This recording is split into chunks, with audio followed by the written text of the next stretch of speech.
ज्यादा अच्छा होना भी गुनाह है, पता ही नहीं चलता लोग कद्र कर रहे हैं या इस्तेमाल। जब किसी के नाम को बार बार पुकारा जाता है तो उसे मुड़कर देखना ही पड़ता है कि कौन उसे बुला रहा है। उसी प्रकार जब ईश्वर के नाम का स्मरण निरंतर किया जाता है तो ईश्वर उनकी पुकार जरूर सुनते हैं। इतना मत बोलिए कि लोग चुप होने का इंतजार करें, बल्कि इतना बोलकर चुप हो जाइए कि लोग आपके दोबारा बोलने का इंतजार करें। मुस्कुराओ, क्या गम है, जिंदगी में टेंशन किसको कम है। अच्छा या बुरा तो केवल भ्रम है। जिंदगी का नाम ही कभी खुशी कभी गम है। शेर की एक सीख हमेशा याद रखना, जंगल की अर्थव्यवस्था चाहे कैसी भी क्यों ना हो, मैं घास नहीं खाऊंगा। यह मेरा घमंड नहीं बल्कि मेरी सच्चाई है, क्योंकि मैं जानता हूं मैं कौन हूं। खराब परिस्थिति देखकर कभी हार ना माने, भगवान पर यकीन रखकर मेहनत करते रहे, क्योंकि भगवान ने आपको जीतने के लिए भेजा है और आपको हर हाल में जीत कर दिखाना है। ज्यादा बातें करता है लेकिन तोता उड़ान छोटी भरता है, शांत रहकर बाज बादलों से भी ऊंचा उड़ता है। इससे हमें यह सीख मिलती है, ज्यादा बोलने वाले कुछ नहीं कर पाते और जिन्हें कुछ करना होता है वह शांत रहकर लाइफ में बहुत कुछ कर जाते हैं। शेर खुद से 10 गुना बड़े और ताकतवर हाथी को मार गिराता है। हाथी की ताकत जानते हुए भी शेर का एटीट्यूड उससे कहता है कि मैं हाथी को मार सकता है, और दूसरी तरफ हाथी ताकतवर होने के बावजूद शेर को देखकर यह सोचता है कि मैं इसका मुकाबला नहीं कर पाऊंगा। जंगल में शेर से ज्यादा ताकतवर जानवर मौजूद है, लेकिन फिर भी शेर ही राजा कहलाता है। शेर अपने कॉन्फिडेंस और लड़ने के एटीट्यूड की वजह से जंगल पर राज करता है, और बाकी जानवर खुद को कमजोर और शेर को ताकतवर समझने की वजह से शेर से नहीं जीत पाते। याद रखें, अगर आप में अपने काम को लेकर यह एटीट्यूड और कॉन्फिडेंस है कि मैं इसे कर ही लूंगा, तो आपको दुनिया की कोई भी ताकत जीतने से नहीं रोक सकती। कोई इंसान आपसे बहुत गुस्सा है तो आपको उसे अपने ऊपर गुस्सा होने दीजिए और आप उसकी गुस्से वाली बात को मत काटें। थोड़ी देर बाद वह खुद शांत हो जाएगा। अगर वास्तव में आपकी गलती है तो सॉरी भी बोल दें। अपनी गलती को स्वीकारना सीखो, माफी मांगकर अपनी गलती को सुधारो, और अपने किए वादों को किसी भी कीमत पर मत तोड़ो, बल्कि उन्हें निभाना सीखो। इससे समाज में आपकी अलग पहचान बनेगी। इस समय आपके अंदर ऊर्जा और ताकत का अंबार है। आप जो चाहो वह कर सकते हो। अपनी ऊर्जा, शक्ति और जोश को सही जगह पर इस्तेमाल करो, वरना बाद में पछताओगे। इस उम्र में आपको अगर लगता है कि आपकी एक गर्लफ्रेंड होनी चाहिए, यह बहुत गलत है। यह समय आपके टैलेंट को पहचानने और लक्ष्य को निर्धारित करने का है। इसे पहचानो, क्योंकि आज से कुछ सालों के बाद आपको इस बात से सम्मान मिलेगा कि आप क्या काम करते हो, न कि आपके पास गर्लफ्रेंड है या नहीं। हर व्यक्ति के अंदर महान बनने का एक बीज सोया हुआ है, जिसे अगर जगह दिया जाए और काम पर लगा दिया जाए तो यह आपको उन ऊंचाइयों तक ले जाएगा जहां तक पहुंचने की आपने कभी आशा भी नहीं की होगी। बस शर्त यही है कि इस सोए हुए बीज को खुद ही उठाना पड़ता है। खुश रहने वाले लोग दिखावा नहीं करते, कम बात करते हैं, रोज कुछ सीखना, दूसरों की मदद करना, ज्यादा हंसना, बकवास को नजरअंदाज करना। बातचीत करते वक्त हंसने की बजाय मुस्कुराना ज्यादा बेहतर होता है। इससे सामने वाला आपको जज नहीं कर पाता और उसे आप हमेशा एक रहस्यमय इंसान लगते हैं। याद रखना, जितनी आप मेहनत करते हो, सही समय आने पर आपको उसका रिजल्ट मिलने से कोई नहीं रोक सकता। बस आप थक कर मेहनत करना बंद मत करना। जीवन का सबसे कठिन समय तब आता है जब सच जानते हुए भी अपनों की खुशी के लिए हमें मजबूरी में गलत डिसीजन के लिए राजी होना पड़ता है। कुदरत अच्छे लोगों को सबसे ज्यादा दुख देती है ताकि वह जीवन और लोगों को पहचान पाए।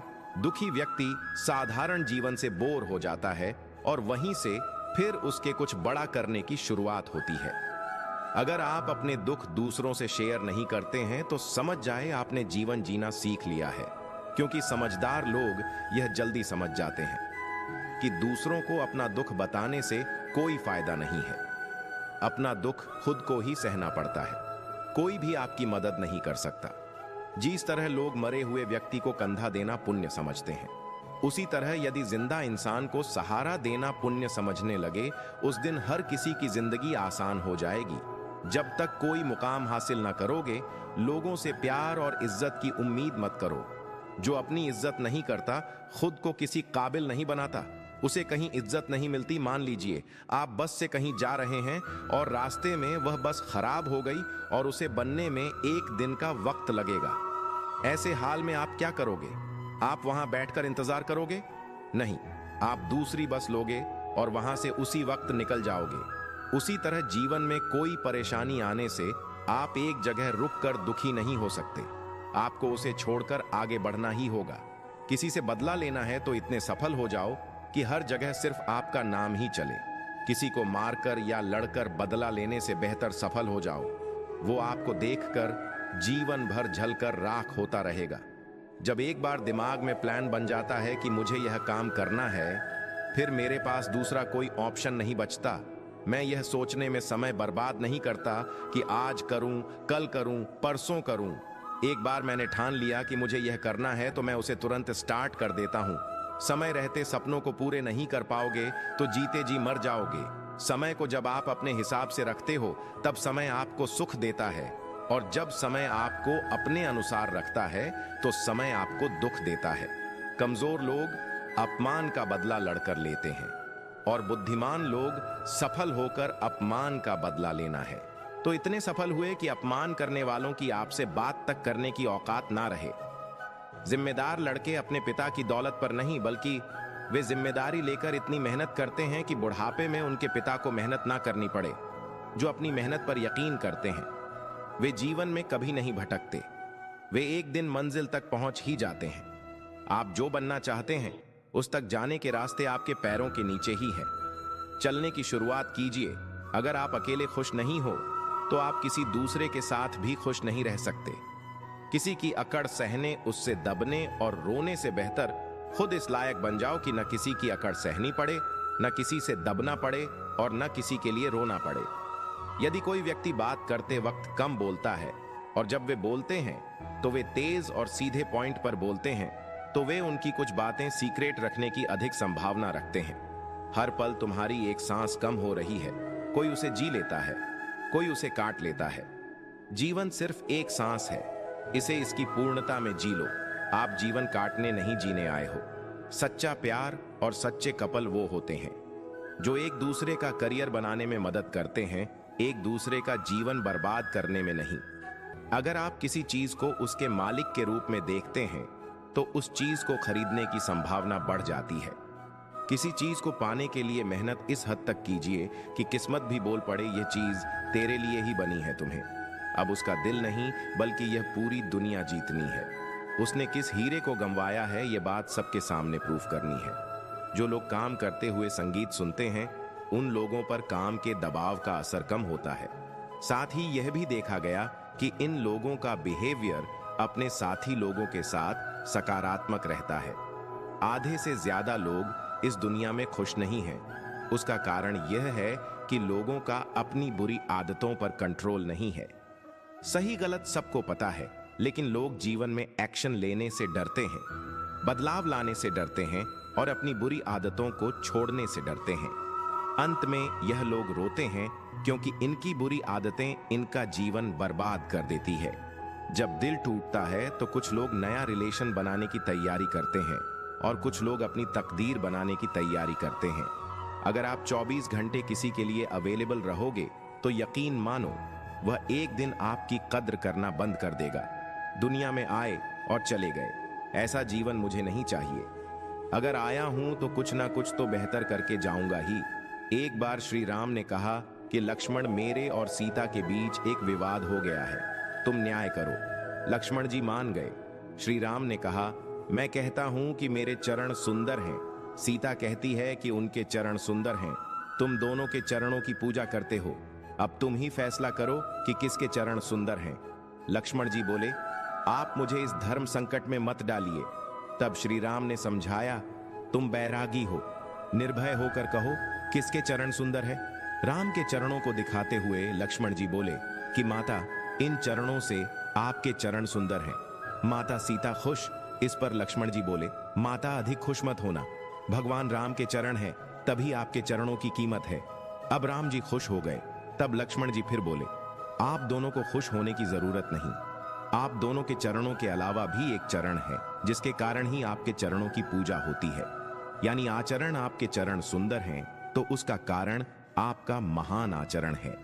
व्यक्ति का आचरण अच्छा हो तो उसका तन और मन दोनों ही सुंदर होते हैं और वह संसार में अपने नाम की अमिट छाप छोड़ जाता है। जीवन अनंत नहीं है, छोटा है, लघुकालीन है। हम हमेशा नहीं रहने वाले कितने ही लोग थे, हमसे बड़े और हमसे छोटे भी, जिन्हें हम बचपन से अब तक अपनी यात्रा में जानते थे, हमारे साथ ही थे, लेकिन वे चले गए। उनकी ही तरह हम भी एक दिन नहीं रहेंगे, इसलिए जिन सुखों को हम पाना चाहते हैं, जरूरी है कि उसके लिए अनिवार्य कर्म को हम भविष्य पर न डालें। चाहे कुछ भी हो, चीजों को टालने की आदत छोड़ दें। भले ही सिर के ऊपर लहरा रही मृत्यु हो, हमारे पास मौका है कि हम भरपूर जी लें, एक अच्छा मनुष्य बनकर जी। एक बच्चा फटे पुराने जूतों के साथ प्लास्टिक की गेंद से खेल रहा था। लोगों को उसके जूते देखकर बहुत दहक हुआ। तभी किसी सज्जन ने बाजार से नया जूता खरीदा और उसे देते हुए कहा, बेटा लो, ये जूता पहन लो। लड़के ने फौरन जूते निकाले और पहन लिए। उसका चेहरा खुशी से दमक उठा था। वह मेरी तरफ पलटा और मेरा हाथ थाम कर पूछा, आप भगवान हैं? उसने घबराकर हाथ छुड़ाया और कानों को हाथ लगाकर कहा, नहीं बेटा, नहीं, मैं भगवान नहीं। लड़का फिर मुस्कुराया और कहा, तो फिर जरूर भगवान के दोस्त होंगे, क्योंकि मैंने कल रात भगवान से कहा था कि मुझे नए जूते दे दे। वह सज्जन मुस्कुरा दिया। अब वह सज्जन भी जान चुके थे कि भगवान का दोस्त होना कोई मुश्किल काम नहीं। जिन्हें डर लगेगा उन्हें हर कोई डराएगा, और जो निर्भय हैं वह हर स्थिति में हावी हो जाएंगे। भूत प्रेत का मसला बहुत पहले से चला आ रहा है। यह होते हैं या नहीं होते हैं, इस पर बहस ना करें, लेकिन इस पर चर्चा जरूर करें कि इंसान क्यों डरे। यदि आप केवल धर्म से जुड़े हैं तो कभी कभी धर्म भी डरा देता है। धर्म का अगला चरण और परिपक्व स्थिति अध्यात्म है। धर्म का संबंध शरीर से है, वहीं अध्यात्म का संबंध आत्मा से है। जो अध्यात्म से जुड़ जाएगा वह निर्भय हो जाएगा। आजकल हमारे देश में, यहाँ तक कि दुनिया के कई विकसित देशों में प्रेत बाधित जीवन की बड़ी चर्चा होती है। अप्रत्याशित घटनाओं को मीडिया और बढ़ा चढ़ाकर बताता है। कोई कहता है चीजें अपने आप हिलती है, कोई कहता है कि ऊपर की हवा लग गई। कैसे मनुष्य का डर उसकी मनोदशा को एक दृश्य बना देता है। पिन हनुमान चालीसा में एक पंक्ति में लिखा गया है, भूत पिशाच निकट नहीं आवे, महावीर जब नाम सुनावे। इसका सीधा अर्थ है, यदि आप किसी परम शक्ति से जुड़े हैं जो आपके ही भीतर है, जो आत्मा की शक्ति हो सकती है, तो फिर आपको इन सब बातों से अपने आप मुक्ति मिल जाएगी। पर यदि कोई मान ले कि भूत पिशाच होते हैं, तो फिर यूं समझे कि हमारे दुर्गुण ही सबसे बड़े भूत पिशाच हैं और हमें उनसे मुक्ति पानी चाहिए। जीवन में जब भी हम खराब दौर से गुजरते हैं, तब मन में यह विचार आता है कि परमात्मा मेरी परेशानी देखता क्यों नहीं है, मेरे दुख कम क्यों नहीं करता। पर याद रखना, जब परीक्षा चल रही होती है तब शिक्षक मौन रहता है। कांटों पर चलकर फूल खिलते हैं, विश्वास पर चलकर भगवान मिलते हैं। एक बात सदा याद रखना दोस्त, सुख में सब मिलते हैं, लेकिन दुख में सिर्फ भगवान मिलते हैं। जितना कठोर बनोगे उतनी ही जल्दी लोग आपको हृदय से निकाल देंगे, चाहे आप उनके लिए कितने भी जरूरी हो। जीव जन्म से होती है और मृत्यु तक रहती है, क्योंकि वह कोमल होती है। दांत जन्म के बाद में आते हैं और मृत्यु से पहले चले जाते हैं, क्योंकि वह कठोर होते हैं। मूर्ख की संगत नहीं करनी चाहिए। मूर्खों की संगत से केवल दुख, समस्या और अशांति ही मिलती है। जैसे लोहा जल पर नहीं तैर सकता है, वैसे ही मूर्ख की संगत से कोई लाभ नहीं मिल सकता है। स्वाति नक्षत्र की बूंद जब केले के पत्ते पर पड़ती है तो वह कपूर बन जाती है, शीप में पड़ती है तो वह मोती बन जाती है, और सांप के मुंह में पड़ती है तो वह विष बन जाती है। जैसी संगत होती है वैसी रंगत चढ़ जाती है। मनुष्य के जीवन के एक क्षण का भी पता नहीं है, ना जाने किस पल में प्रलय हो जाए, कब मृत्यु आ जाए। इसलिए अमुक स्थिति हो जाने पर भगवान का भजन करूंगा, ऐसी धारणा छोड़ देनी चाहिए। और अभी जो जिस अवस्था में है उसे उसी अवस्था में भगवान की कृपा का आश्रय करके साधना आरंभ कर देना चाहिए। आधे क्षण का भी विलंब नहीं करना चाहिए। एक वक्त की बात है, एक बहुत बड़ी कंपनी थी और वह कंपनी बहुत ही घाटे में चल रही थी। इस बात से उस कंपनी का मालिक और उस कंपनी के सारे लोग बहुत परेशान थे, क्योंकि जब कंपनी की तरक्की नहीं हो रही थी तो उनकी भी तरक्की नहीं हो पा रही थी। अब उस कंपनी के सारे लोग इस बात से परेशान थे कि आखिर किस वजह से हमारी कंपनी की तरक्की रुक गई है। सारे लोग उस वजह को ढूंढने में लगे थे। तो एक दिन उस कंपनी के मालिक ने सभी लोगों की टेबल पर एक लेटर रख दिया।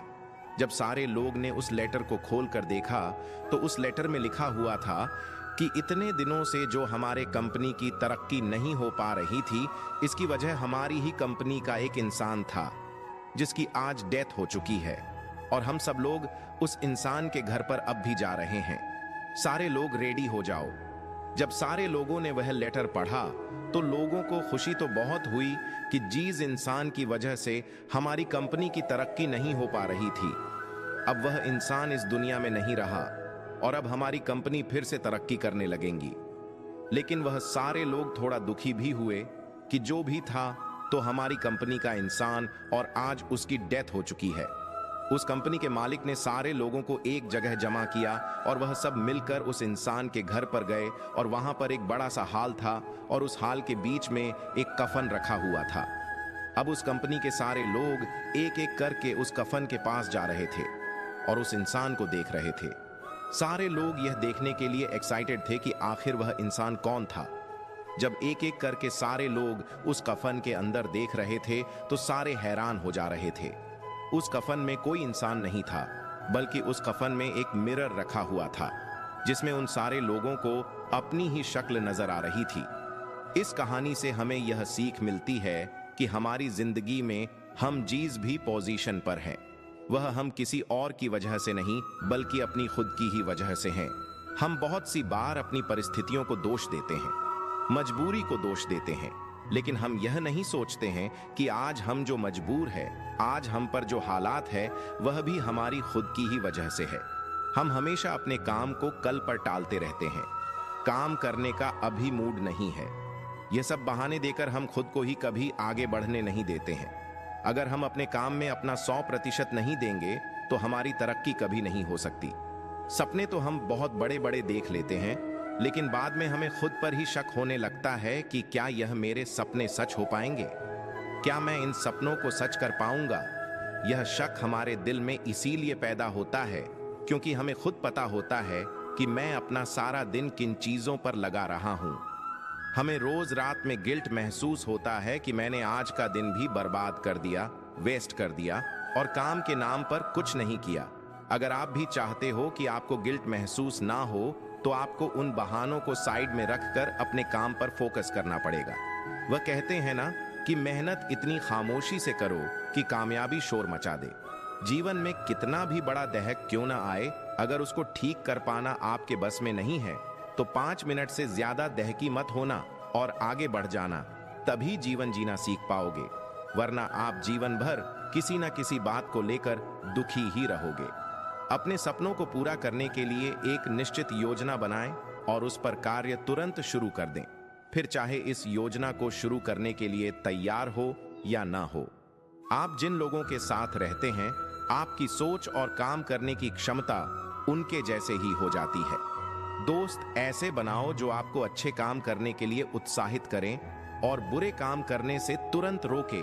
अगर आप अपने दम पर कोई सेकंड हैंड बाइक भी खरीद रहे हैं तो आप उन लोगों से कई गुना ज्यादा सफल होंगे जो अपने माता पिता के पैसों के दम पर लाखों की कार में घूमते हैं। 16 से 25 की उम्र में जो लड़के अपना पूरा दिन लड़कियों के पीछे वेस्ट कर देते हैं, अंत में उन्हें ना उनका प्यार मिलता और ना ही करियर। और इसी उम्र में जो लोग करियर बनाने के लिए मेहनत करते हैं, अंत में उन्हें उनका प्यार भी मिलता है और करियर भी। जब हम अपने मोबाइल का पासवर्ड किसी को नहीं देते तो अपने जीवन का कंट्रोल किसी और को कैसे से सकते हैं। खुद मेहनत कीजिए। या तो मैं कुछ नहीं करता, लेकिन जब मैं कुछ करता हूं फिर उस काम को मुझसे बेहतर कोई नहीं कर सकता। अगर पढ़ने की या किसी काम को करने की आदत बनानी है तो खुद से कमिटमेंट कर लीजिए कि अगले 1 महीने तक इस काम को इतनी देर हर हाल में करूंगा। यकीनन 1 महीने बाद आपको उस काम की आदत पड़ जाएगी। एक तो लोग खुद कोई अच्छा काम नहीं करेंगे और जब कोई दूसरा करता है तो उसमें बुराई ढूंढना शुरू कर देंगे। यदि आप खुद किसी के लिए कुछ अच्छा नहीं कर सकते तो आपको लोगों की अच्छाई में बुराई निकालने का कोई हक नहीं है। या तो आप काम कर लो या बहाना कर लो, दोनों चीजें एक साथ नहीं हो सकती। बार बार खुद को धोखा देना और गुमराह करना बंद कर दो। एक फाइनल डिसीजन, अभी के अभी लो रथ का खुद पर कोई जोर नहीं है। रथ पर घोड़े उसके चालक और मालिक का अधिकार है, लेकिन रथ मालिक के हिसाब से नहीं चल रहा है। कभी घोड़े रथ को कहीं ले जाते हैं तो कभी रथ चलाने वाला रथ को कहीं लेकर चला जाता है, लेकिन मालिक की बात कोई नहीं सुन रहा। इतिहास के बहुत से महान लोगों ने महान और बड़े काम की शुरुआत इसके साथ शुरू की। यदि मेरी तरह दिखने वाले बहुत से लोग महान सफलता हासिल कर सकते हैं तो मैं क्यों नहीं। आप कुछ करो या ना करो, टाइम तो बीत ही रहा है। अगर टाइम बीत ही रहा है तो इसका उपयोग किसी बेहतर काम में करो। आलसी बनने से काम नहीं चलने वाला। हमेशा अपना सर्वश्रेष्ठ प्रदर्शन करें, चाहे आपके दर्शकों की संख्या कितनी भी हो। दुखी रहना है तो सब में कमी खोजो और प्रसन्न रहना है तो सब में गुण खोजो। जब तक किसी भी बात की पूरी जानकारी ना हो तब तक हमें वहां मौन रहना ही उत्तम है, क्योंकि अधूरा सत्यपूर्ण झूठ से कई गुना ज्यादा खतरनाक होता है। प्रार्थना की रफ्तार इतनी तीव्र होती है कि जुबान पर आने से पहले ही परमात्मा तक पहुंच जाती है। जो किया है वह अवश्य सामने आएगा। कर्म किसी के सगे नहीं होते। जो व्यक्ति दूसरे की निंदा कर खुश होता है वह ऐसा कर अपने जीवन के पुण्य को खत्म करता है, लेकिन वह एक दिन खुद लोगों की दृष्टि में निंदा का पात्र बन जाता है, क्योंकि निंदा करने से मनुष्य अपने जीवन का सिर्फ पुण्य ही नहीं बल्कि पुण्य से प्राप्त हुए सुख, यश, कीर्ति सभी का सर्वनाश कर बैठता है।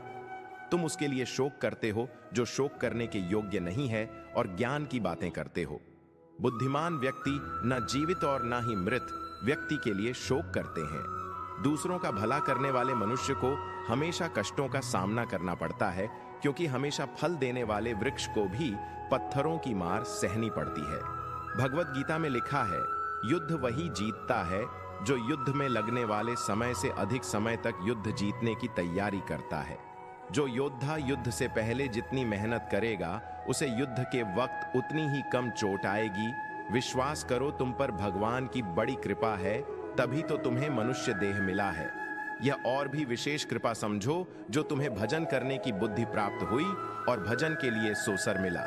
इस अवसर को हाथ से मत जाने दो, नहीं तो पछताओगे। परिस्थिति का 3 प्रकार से सामना कर सकते हैं।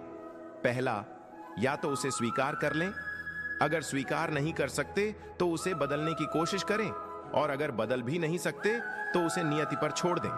संसार के संयोग में जो सुख प्रतीत होता है उसमें दुख भी मिला रहता है, परंतु संसार के वयोग से सुख दुख से अखंड आनंद प्राप्त होता है।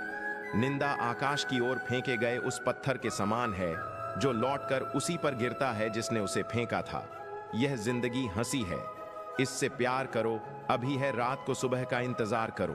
वह पल भी आएगा जिसकी ख्वाहिश है आप रब पर रखो भरोसा, वक्त पर एतबार करो।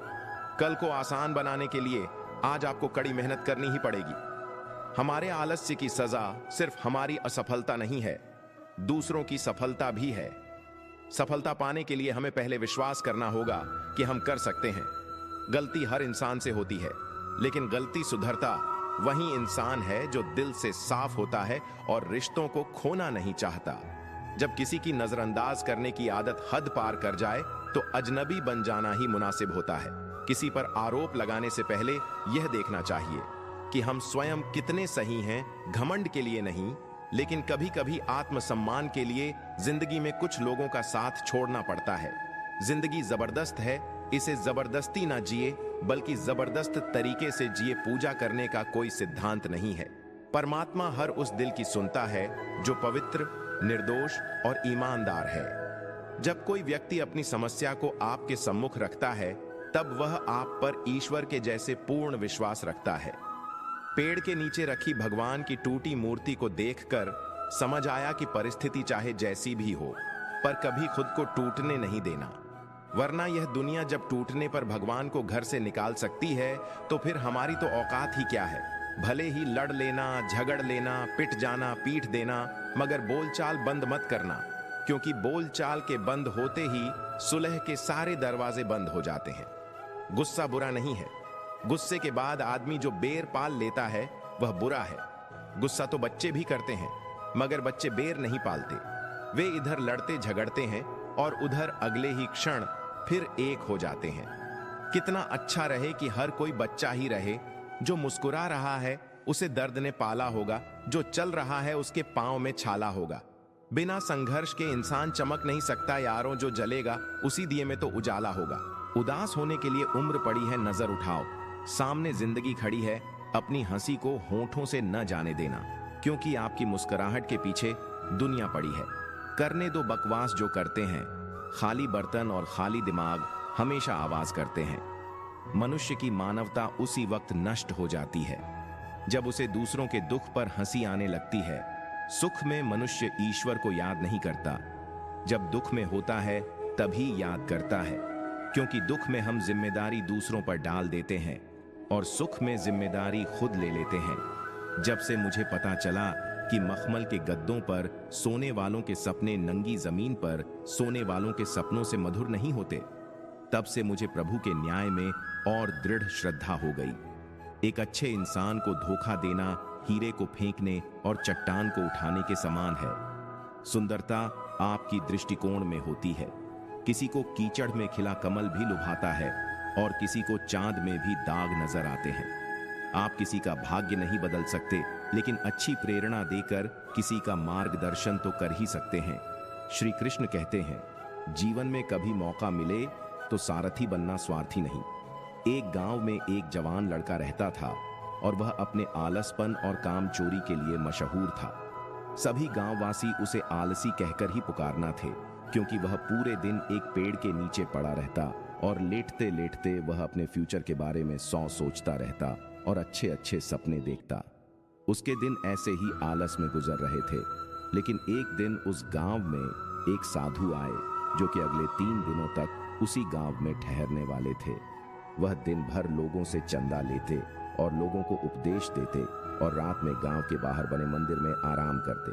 वह साधु जब भी दान लेने जाते और रात को वापस आते तो वह साधु हर बार उस जवान लड़के को उसी पेड़ के नीचे लेटा हुआ पाते।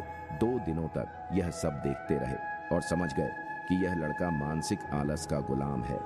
तीसरे दिन जब वह वापस लौट रहे थे, वह उस लड़के के पास गए जो अभी भी उसी पेड़ के नीचे लेटा हुआ था। साधु ने लड़के से कहा, बेटे, मेरे पास तुम्हारे लिए एक काम है। मैं चाहता हूं कि तुम उस पहाड़ी की चोटी तक जाओ और वहां से मेरे लिए एक पंख लेकर आओ। लड़के ने लेटे लेटे ही अपना सर पहाड़ी की तरफ किया और अपनी नजर उस पहाड़ की चोटी की तरफ ले गया और उसने साधु की तरफ देखा और उपहास लेते हुए कहा, यह असंभव है। मैं उस पहाड़ी के ऊपर तक नहीं जा सकता। मैं बहुत आलसी हूं। साधु ने मुस्कुराते हुए कहा, अरे मुझे जिस पंख की तलाश है वह इस पहाड़ी के शिखर पर भी नहीं मिलेगा। वह तो इस पहाड़ी के दूसरी तरफ एक गुफा के अंदर मिलेगा, जिसके लिए इस पहाड़ी के शिखर तक चढ़कर फिर नीचे उतरना होगा। लेकिन वह कोई साधारण पंख नहीं है। वह ऐसा पंख है जिसे तुमने कभी नहीं देखा होगा। वह पंख रेयर लेकिन सुंदर पंख है जो रोशनी बिखेरता है। साधु के इन बातों से उस लड़के के अंदर एक्सटेंट बढ़ गई।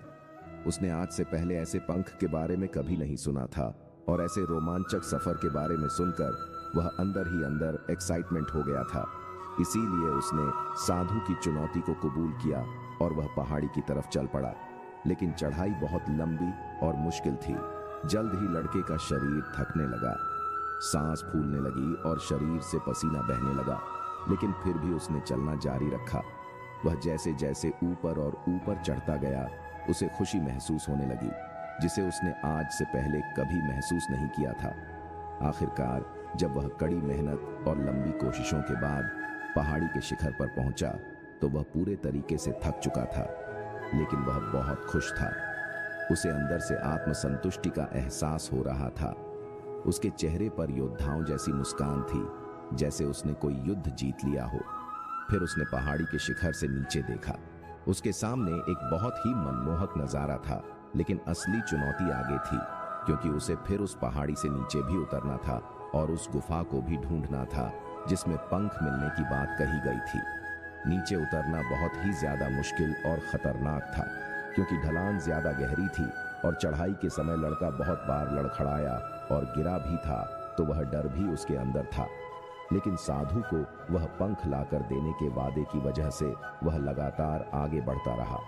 काफी खोज मुश्किल के बाद जब वह अंत में गुफा तक पहुंचा, तो उसने देखा कि पंख वहीं पड़ा हुआ था, जो कि ऊपर एक बड़ी सुराख से आने वाली रोशनी की वजह से चमक रहा था। फिर उसने उस पंख को उठाया और उसकी सुंदरता को देखता ही रह गया। वह काफी देर तक पंख को ही घूरता रहा, लेकिन फिर अचानक उसे याद आया, मुझे तो अभी वापस भी जाना है। उसने खुद की तरफ देखा। वह पूरी तरह से थक चुका था और वह चिंता में पड़ गया कि वह कैसे उतरेगा पहाड़ और वह साधु तक पंख कैसे पहुंचाएगा। एक पल के लिए उसने हार मानने के बारे में सोचा, लेकिन उसे वह खुशी और गर्व की भावना की याद आ गई जो उसने पहाड़ी के शिखर पर पहुंचकर महसूस किया था। उसे एहसास हुआ कि उसके अंदर इस सफर को दोबारा पूरा करने की ताकत और मजबूती है। वह दोबारा पहाड़ी पर चढ़ने लगा। उसके मांसपेशियों में दर्द हो रहा था और कमजोरी की वजह से पैर कांप रहे थे। सांस फूल रही थी और वह कई बार लड़खड़ाकर गिर भी पड़ा, लेकिन उसने हार नहीं मानी। वह खुद को आगे बढ़ने के लिए लगातार मोटिवेट करता है। अथाह मेहनत और घंटों की कड़ी कोशिशों के बाद जब वह साधु के पास पहुंचा और उनके हाथों में वो पंख रखा, तो उसके खुशी का ठिकाना न रहा। उसे महसूस हुआ कि उसने आज अपने आलस पर काबू पा लिया है और कुछ बढ़िया करके दिखाया है। उसके चेहरे पर इतनी खुशी और संतुष्टि का भाव देखकर साधु मुस्कुराए और बोले, बहुत बढ़िया मेरे बच्चे, आज तुमने जीवन का बहुत ही महत्वपूर्ण सबक सीखा है कि आलस कोई ऐसी चीज नहीं है जिसे स्वीकार कर लिया जाए, बल्कि आलस एक चुनौती है जिसे दूर करना होगा। ये एक बाधा है जिसे पार करना होगा और आलस को खत्म करने के लिए तुम्हें अपना पहला कदम उठाना ही होगा। अपने मकसद की तरफ चलना ही होगा और तब तक चलते रहना पड़ेगा जब तक तू अपनी मंजिल को हासिल नहीं कर लेता। लड़के ने साधु के शब्दों की गहराई और उसके मकसद को समझते हुए हाँ मैं अपना सर हिला दिया। आज उसे एहसास हुआ कि वह हमेशा ही बड़ी और महान चीजें करने में काबिल था, लेकिन उसके आलस ने उसे रोक रखा था। अब वह जानता था कि उसके पास अपने रास्ते में आने वाले किसी भी बाधा को वह दूर करने की ताकत और मजबूती है। इसके बाद साधु ने उस लड़के को आशीर्वाद दिया और उस गांव से चले गए। इस कहानी से सीखने वाली बात यह है कि मकसद इम्पॉसिबल लगने के बावजूद भी अगर हम उसे पूरा करने के लिए खुद को आगे बढ़ाते हैं, तब हम अपने अंदर ऐसी ताकत और मजबूती की खोज करते हैं जिसके बारे में हम कभी नहीं जानते थे। आलसपन पर काबू पाने के लिए हमें खुद को चुनौती देनी चाहिए और बड़ा सपना देखना चाहिए। फिर चाहे उस सपना को पूरा करना कितना ही मुश्किल क्यों ना हो, हमें लगातार मानसिक और शारीरिक रूप से आगे बढ़ते रहना चाहिए। बाधाओं और असफलता के बावजूद मजबूत रहना चाहिए। हमें अपने लिए एक नियम बनाकर उस पर टिके रहकर अपने डेली लाइफ को भी विकसित करना चाहिए। हमें कुछ ऐसी आदतें बनानी चाहिए जो मन न लगने पर भी एक्टिव रहने में मदद करें। आसन का मतलब विकास का मानसिकता विकास करना है। इसका मतलब चुनौतियों और असफलताओं को विकास और सीखने की अपॉर्चुनिटी के रूप में देखना, न कि हार मानने के रूप में। एक समय की बात है, एक गांव में एक छोटा लड़का था। वह बचपन से ही बहुत सपने देखता था। उसका सबसे बड़ा सपना था कि वह एक अंतरिक्ष यात्री बने और चांद पर जाए। लेकिन उसके गांव में ऐसे बहुत कम लोग थे जो इसे संभव मानते थे। लड़का बहुत ही उदास था, पर उसकी इच्छा और सपना कभी नहीं कम हुए। वह हर दिन रात को आसमान को देखता और चांद की ओर इशारा करता। उसकी ईमानदारी, मेहनत और लगन देखकर कुछ लोग अचंभित हो जाते थे। उनमें से एक दिन एक विज्ञानी लड़के के पास गया और उससे बात की। विज्ञानी ने उस लड़के की समस्या को समझा और कहा, तुम अपने सपने को खो नहीं सकते। तुम अपने लक्ष्य की ओर अग्रसर रहो और मेहनत करते रहो। वह लड़का उसके कथनों पर विश्वास करते हुए अपने सपनों की पूरी दिल से मेहनत करने लगा। वह अपनी अध्ययन में ध्यान देने लगा और संगठनशीलता से काम करने लगा। उसने अपने दिनचर्या को नियमित बनाया और बड़े संघर्षों का सामना किया। कुछ समय बाद वह लड़का अपने बड़े सपने को पूरा करने का अवसर प्राप्त करता है। उसे अंतरिक्ष यात्री बनने का मौका मिलता है और चांद पर जाने का सपना साकार होता है। उसकी मेहनत, संघर्ष और संगठन उसे सफलता तक पहुंचाती है। इस कहानी से हमें यह सीख मिलती है कि हमेशा अपने सपनों का आदर करें और अपने लक्ष्य की ओर प्रगति करें। चाहे आपके आसपास लोग इसे संभव नहीं माने, लेकिन अगर आप मेहनत और धैर्य से काम करें तो आप अपने सपनों को साकार कर सकते हैं। मेहनत, अवधारणा और संघर्ष आपको अपार सफलता तक ले जा सकते हैं। इसलिए हमेशा आगे बढ़ने के लिए प्रेरित रहे और अपने सपनों को हकीकत में बदलें। एक समय की बात है, एक छोटी सी चिड़िया मधु थी। मधु के पास ऊंचा उड़ान भरने और नई जगहों की खोज करने के बड़े सपने थे। हालांकि मधु का पंख कमजोर था, जिसके कारण वह अन्य पक्षियों की तरह उड़ने में सक्षम नहीं थी। अपनी सीमाओं के बावजूद मधु कभी उम्मीद नहीं खोई। वह दूसरे पक्षियों को आकाश में ग्रेसफुल रूप से उड़ते देखती और खुद को उनमें शामिल करती। वह गहरे अंदर जाने की योग्य रखती है, भले ही उसकी शारीरिक क्षमताएं मेल न खाती। एक दिन जब जंगल में एक मजबूत हवा का झोंका चला तो मधु को भी साथ ले गया। जैसे वह ऊंचाई पर उठती गई, वह उत्साह और संकल्प का एक आवेश महसूस करती है। वह अपने पंख फैलाती है और अपनी पूरी ताकत से पंख हिलाना शुरू करती है। यह अन्य पक्षियों की तरह अच्छी तरह उड़ान नहीं होती, लेकिन यह उसका खुद का अनोखा तरीका होता है। आसमान में लहराते हुए वह एक आजादी और खुशी की फीलिंग महसूस करती है जो उसने पहले कभी नहीं महसूस की थी। मधु की असाधारण उड़ान की खबर जंगल में फैल गई, जिससे उन जानवरों को प्रेरित हुआ जो अपनी खुद की चुनौतियों का सामना कर रहे थे। उन्हें यह एहसास हुआ कि वे भी अपनी सीमाओं को पार कर सकते हैं और अपने सपनों को पूरा कर सकते हैं, अगर वे खुद को मेहनत, विश्वास और थोड़ी हिम्मत देते हैं। उस दिन से मधु जंगल में साहस और संकल्प की प्रतीक बन गई। उसने सबको यह सिखाया कि चाहे वे छोटे या कमजोर क्यों ना हो, वे आश्चर्यजनक उच्चता तक पहुंच सकते हैं अगर वे खुद में विश्वास रखें। मधु की कहानी हमें याद दिलाती है कि हमारी सीमाएं हमें परिभाषित नहीं करती हैं। सतत परिश्रम, विश्वास और थोड़ी सी हिम्मत के साथ हम किसी भी बाधा को पार कर सकते हैं और अद्भुत सफलता को हासिल कर सकते हैं। क्या कुछ ऐसा नहीं है जिसमें हम सबकी रुचि हो? क्या ऐसा कुछ भी नहीं है जिससे हर किसी का सरोकार हो? इससे कोई फर्क नहीं पड़ता कि वे कौन लोग हैं और दुनिया में कहां रहते हैं। आदमी केवल रोटी से जिंदा नहीं रह सकता। हर किसी के अपने अपने शौक होते हैं। कुछ लोग पुराने सिक्के या विदेशी डाक टिकट इकट्ठा करते हैं, तो कुछ सुई धागे से कशीदाकारी करते हैं, और कुछ ऐसे लोग भी हैं जो अपना खाली समय किसी खास खेल में लगाते हैं। बहुत से हैं। कुछ लोग पढ़ने का आनंद लेते हैं, किंतु पढ़ने की रुचियां में अनेक भिन्नताएं। लोग केवल समाचार, पत्र, पत्रिकाएं पढ़ते हैं, कुछ उपन्यास पढ़ते हैं, जबकि कई अन्य लोग खगोल विज्ञान, वन्य जीवन या तकनीकी आविष्कारों के बारे में पुस्तकें पढ़ना पसंद करते हैं। यदि मेरी रुचि घोड़ों या बहुमूल्य पत्थरों में है, तो मैं यह अपेक्षा नहीं कर सकता कि दूसरे लोग भी इन रुचियों के प्रति मेरी ही तरह उत्साहित होंगे। कई अन्य लोग खगोल विज्ञान, वन्य जीवन या तकनीकी आविष्कारों के बारे में पुस्तकें पढ़ना पसंद करते हैं। यदि मेरी रुचि घोड़ों या बहुमूल्य पत्थरों में है, तो मैं यह अपेक्षा नहीं कर सकता कि दूसरे लोग भी इन रुचियों के प्रति मेरी ही तरह उत्साहित होंगे। यदि मैं टीवी पर खेलों के सारे कार्यक्रम को बड़ी प्रसन्नता से देखता हूं, तो मुझे यह सच्चाई भी स्वीकार कर लेनी चाहिए कि कुछ लोगों के लिए यह बोरियत भरे भी होंगे। क्या कुछ ऐसा नहीं है जिसमें हम सबकी रुचि हो? क्या ऐसा कुछ भी नहीं है जिससे हर किसी का सरोकार हो? इससे कोई फर्क नहीं पड़ता कि वे कौन लोग हैं और दुनिया में कहां रहते हैं। जीवन में सबसे महत्वपूर्ण क्या है? यदि हम यह प्रश्न किसी ऐसे व्यक्ति से पूछे जो भुखमरी का शिकार हो, तो उत्तर होगा भोजन। यदि यही प्रश्न किसी ठंड से मरने वाले व्यक्ति से किया जाए, तो उसका उत्तर होगा गर्माहट। यदि हम यही प्रश्न किसी ऐसे व्यक्ति से करें जो अकेला, अलग थलग, नितांत एकाकी है, तो संभवतः उसका उत्तर होगा लोगों की संगत और उनका साथ। किंतु ऐसी आधारभूत जरूरतें पूरी हो जाने के बाद भी क्या कुछ और भी है जिसे सब चाहे, जिसकी सबको जरूरत है? आदमी केवल रोटी से जिंदा नहीं रह सकता। ठीक है, भोजन सबको चाहिए और सभी को प्यार और देखभाल भी, किंतु कुछ और भी है इन सबसे अलग जिसकी हम सभी को जरूरत है, और वह है यह पता लगाना कि हम कौन हैं और यहाँ क्यों है।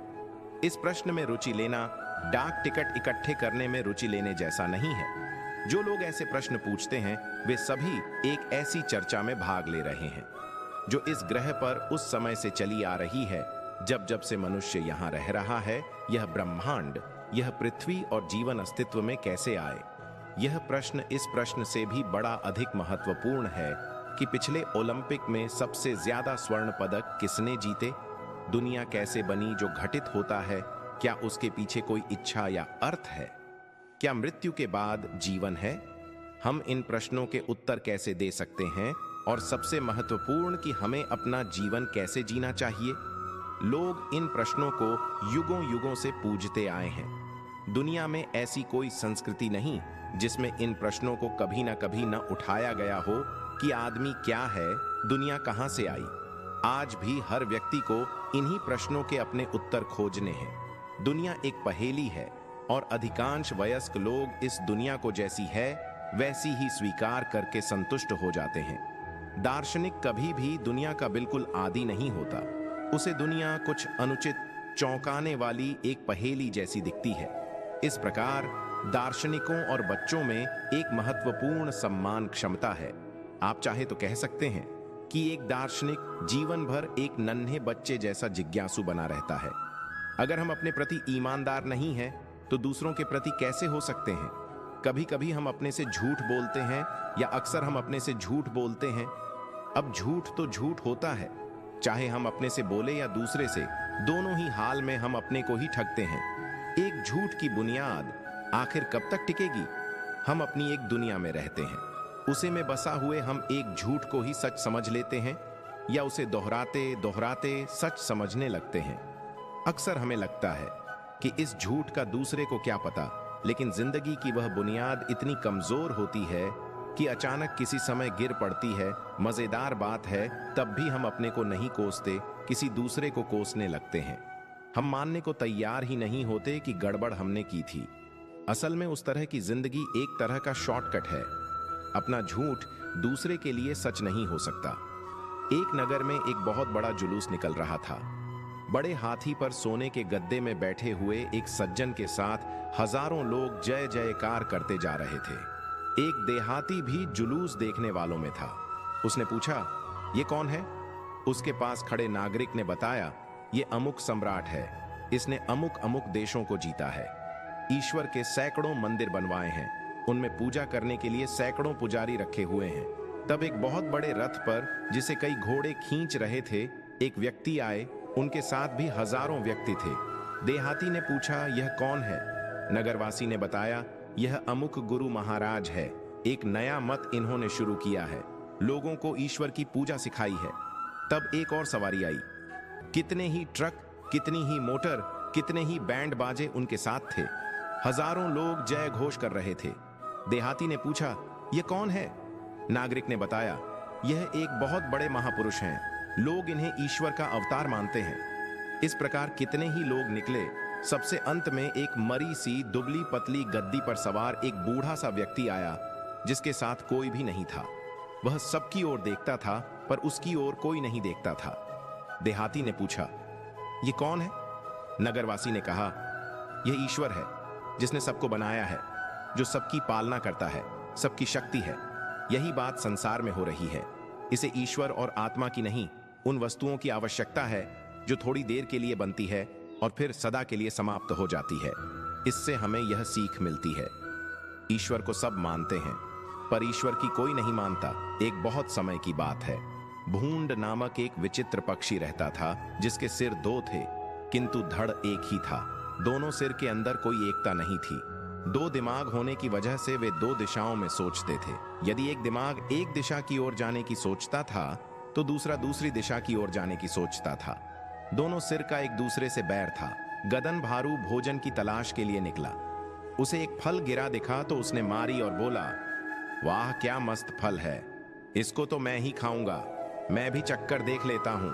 ऐसा कहकर उसके दूसरे सिर ने जैसे ही चोंच मारकर फल को खाना चाहा, दूसरे सिर ने उसे रोक लिया और बोला, अपनी गंदी चोंच इस फल से दूर रखो। इसको मैंने ढूंढा है तो इसको खाऊंगा भी। मैं ही? अरे हम दोनों एक ही शरीर के दो भाग हैं, और इसलिए खाने पीने की चीजें तो हमें कम से कम बांट कर खानी चाहिए। सिर बोला, खाने का मतलब सिर्फ पेट भरना ही नहीं होता है भाई, जीभ का स्वाद भी कोई चीज होती है। जीभ के स्वाद से ही तो पेट को संतुष्टि मिलती है। मैंने तेरी जीभ के स्वाद का कोई ठेका नहीं ले रखा है। पहले आराम से फल खाने दे, उसके बाद डकार आएगी तब मजा आएगा। उसके बाद वह फल खाने लगा। अपने अपमान का बदला लेने की अब दूसरा सिर ठान चुका था। एक दिन भारूड भोजन की तलाश में घूम रहा था। उसे एक फल दिखा। दूसरे सिर ने उस फल को उठा लिया और खाने ही वाला था कि पहला सिर जोर से चिल्लाकर बोला, अरे इस फल को मत खाना, यह जहरीला फल है जिससे हमारी मौत हो सकती है। दूसरा सिर हंसकर बोला, चुपचाप अपना काम देख, मैं क्या खा रहा हूं और क्या नहीं खा रहा उसे तुम्हें क्या मतलब, भूल गया उस दिन की बात। पहले सिर ने उसको समझाने की कोशिश की, किंतु वह नहीं माना और अंत में सारा फल खा लिया और भारूड तड़प तड़प कर मर गया। इस कहानी से हमें यह सीख मिलती है, आपस की फूटले डूबती है। लालच से कभी कोई फायदा नहीं होता। खुदाई के दौरान मजदूरों को जमीन के नीचे लकड़ी के 3 संदूक दबे मिले। पूरे इलाके में आनन फानन में ही यह खबर फैल गई, पाल तक भी पहुंची। अगले ही दिन उन्होंने संदूकों पर अपना दावा ठोक दिया। हर संदूक करीब 1000 किलोग्राम वजनी था। पाल को लगा कि इनमें जरूर खजाना छिपा कर रखा गया होगा। जूता कंपनी भी इन पर दावा कर रही थी। इस लड़ाई के बीच शहर में अटकलबाजियों का बाजार गर्म हो गया। अटकलें खजाने के आकलन के इर्द गिर्द थी। दावा किया जा रहा था कि संदूक 3 सदी पुराने हैं। इनमें किसी काल्पनिक खजाने को लेकर भी सबके अपने अपने दावे थे। इसी बीच संदूक पुलिस ने जब्त कर ली और पाल जूता कंपनी की लड़ाई कोर्ट पहुंच गई, लेकिन वहां भी तारीख पर तारीख 6 साल तक मुकदमेबाजी चलती रही। हर निकलते साल के साथ दोनों पक्षों की पेशानी पर चिंता की लकीरें गहरी होती जा रही थीं। कानूनी लड़ाई में पैसा पानी की तरह बहाया जा रहा था। दोनों तरफ से कहा जा रहा था कि संदूकों पर पहला हक उनका है। आखिर फैसले का दिन आ गया। अलीपुर सिविल कोर्ट ने पुलिस को संदूक खोलने का आदेश दिया। संदूक खोले जाने के दौरान पाल और जूता कंपनी के प्रतिनिधियों को भी मौजूद रहने को कहा गया। कोर्ट के आदेश में यह साफ था कि संदूकों में मिली सामग्री के आधार पर उनके मालिकाना हक के बारे में फैसला किया जाएगा। बहरहाल पिछले सोमवार को इस कहानी का क्लाइमैक्स सामने आया। घर या घाट पुलिस स्टेशन में सभी पक्ष की मौजूदगी में संदूक खोले जाने थे, या कहिए कि तोड़े जाने थे। संदूकों पर धातु की मोटी परत चढ़ाई गई थी, इसलिए पहले पुलिस ने अपने स्तर पर संदूकों में दरार कर उन्हें खोलने की कोशिश की, लेकिन सफलता नहीं मिली तो फायर डिपार्टमेंट की टीम को बुलाया गया। उनसे कहा गया कि गैस कट्टर साथ में लेकर आए। पुलिस थाने में इस मौके पर जबरदस्त भीड़ हो गई थी। हालांकि थाने की बाउंड्री वॉल को नीली शीट लगाकर 2 फीट तक ऊंचा कर दिया गया था। मेन गेट पर भी इसी तरह की शीट लगा दी गई थी ताकि भीतर क्या चल रहा है यह नजर न आए। फिर भी बड़ी संख्या में लोग गेट और बाउंड्री वॉल पर टंगे हुए थे, भीतर झांक रहे थे। हर कोई खजाने की एक झलक पाने को बेताब हो रहा था। पुलिस वालों में भी उत्सुकता थी। वे भी सब काम छोड़कर इसी पर नजर गड़ाए थे कि संदूकों में आखिर निकलता क्या है। थाना तमाशबीन का अड्डा बना हुआ था। हर शख्स अंदाज लगा रहा था कि संदूकों में सोना, चांदी, हीरा जवाहरात होगा या कोई अन्य बेशकीमती चीज। और इसी सब के बीच पहला संदूक खोल लिया गया। हर निगाह उसकी तरफ थी, लेकिन यह क्या, संदूक के भीतर भी 8 बॉक्स उन्हें भी खोला तो मिली। कनाडा से लाई गई खास किस्म की नीडल्स। फिर दूसरा संदूक खुला तो उसमें धूल और गर्द के अलावा कुछ नहीं मिला। अब तक थाने से भीड़ काफी हद तक हट गई थी। कुछ इक्के दुक्के आशावाही बचे थे। आखिर में तीसरा संदूक खुला तो उसमें निकला कटा फटा लेटर हेड, और हाँ, आखिरी संदूक में कुछ रकम भी निकली, यही कोई चारपाई। यह भी बहुत से प्लास्टिक के कवर से लपेटे गए थे। अब तक थाना पूरी तरह खाली हो चुका था। पुलिस वाले भी अपने अपने काम में लग गए थे और 1-2 जवान बिना किसी सिक्योरिटी गार्ड के ही संदूकों से निकला खजाना लेकर कोर्ट के लिए रवाना हो चुके थे। सीखने वाली बात यह है कि लालच बुरी बला है। बुजुर्ग कह गए हैं, लालची लोग किंवदंतियों के पीछे भागते रहते हैं और अपना कीमती वक्त और पैसा बर्बाद कर बैठते हैं।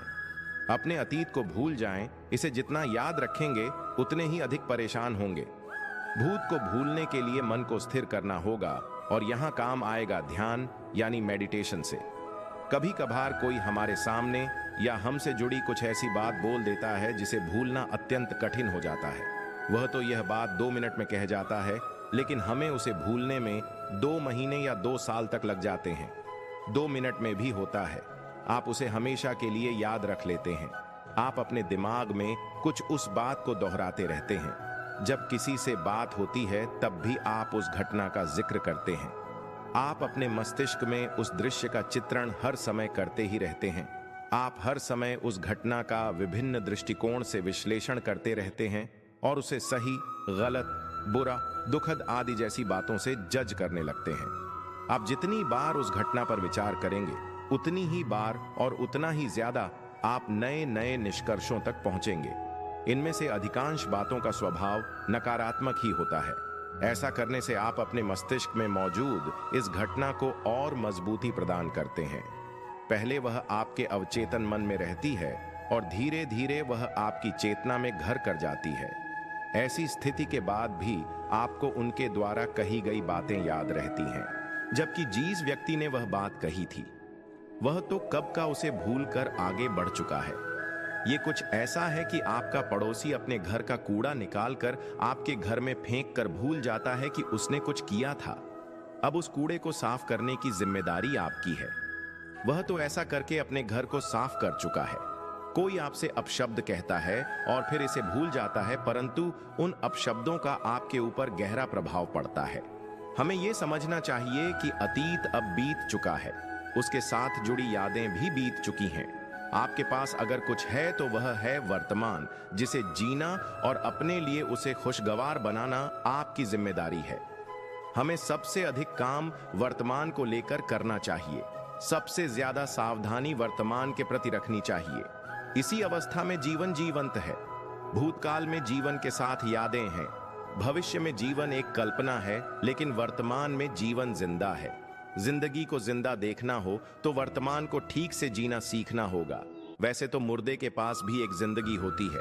आखिरी सांस लेने के बाद जलाए या दफनाए जाने तक जो समय होता है वह मुर्दे की जिंदगी है। हमने यदि वर्तमान को नहीं समझा तो हमारी जिंदगी भी मुर्दे की तरह है। वर्तमान कितना बारीक है, थोड़ा इसे भी समझना पड़ेगा, क्योंकि वर्तमान तुरंत अतीत में बदल जाता है और भविष्य शीघ्र वर्तमान में उतर आता है। अपने अतीत को भूल जाए, इसे जितना याद रखेंगे उतने ही अधिक परेशान होंगे। भूत को भूलने के लिए मन को स्थिर करना होगा और यहाँ काम आएगा ध्यान यानी मेडिटेशन। जब हम ध्यान में उतरते हैं तो अपने भूतकाल को भूल रहे होते हैं। कल से ऊंचा आज भविष्य के प्रति सबसे बड़ी सावधानी तो यह रखना है कि हमारा भविष्य भूत और वर्तमान से हमेशा ऊंचा होता है। इससे हमें यह सीख मिलती है, आने वाला कल जो कि कुछ समय बाद हमारा आज बन जाएगा, इसके ग्राफ में हमेशा ऊंचाई लिए हो। सीधी सी बात है, हर आने वाला कल आज से ऊंचा होना चाहिए। इसको लेकर बहुत सावधान रहिए। मैं ठीक हूं, ये तो हम किसी को भी कह सकते हैं, लेकिन मैं परेशान हूं। ये कहने के लिए कोई बहुत खास चाहिए। मुश्किल नहीं है कुछ दुनिया में, तू जरा हिम्मत तो कर। ख्वाब बदलेंगे, हकीकत में तू जरा कोशिश तो कर। आंधियां सदा चलती नहीं, मुश्किलें सदा रहती नहीं, मिलेंगे तुझे मंजिल तेरी बस तू जरा कोशिश तो कर। आप यह तय नहीं कर सकते कि आपके सामने कैसी परिस्थितियां आएंगी, लेकिन आप यह तय कर सकते हैं कि उन परिस्थितियों के प्रति आपका नजरिया क्या होगा। जिस तरह हवा एक दिशा में नहीं बहती है, समय समय में बदलती रहती है, उसी प्रकार आदमी की किस्मत भी समय समय पर बदलती रहती है। इसीलिए यह समय खराब है तो परेशान ना हो, बस भगवान का नाम ले और सारे कष्ट दूर हो जाएंगे। जय श्री राधे कृष्णा। अगर आपको हमारा यह प्रयास अच्छा लगा हो तो कृपया करके हमारे चैनल गीता ज्ञान को सब्सक्राइब करें और साथ ही वीडियो को लाइक और शेयर जरूर करें।